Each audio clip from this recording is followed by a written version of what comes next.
ಯಾಕೆ ಅಂದ ಅಂದ ಚಂದ ಅವಳ ಅಂದ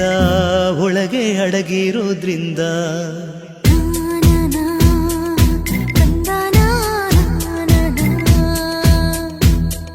ಸೀರೆಯಲ್ಲಿ ಹೆಣ್ಣು ಬೆಣ್ಣೆ ಬೆಣ್ಣೆಯಂತೆ ಕರಗಿ ಹೋಗೋ ಆ ಹೃದಯದಂತೆ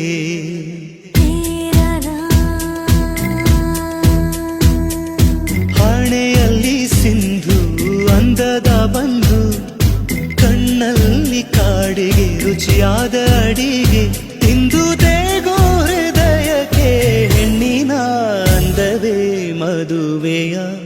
ಭೋಜನವಂತೆ ಮದುವೆಯ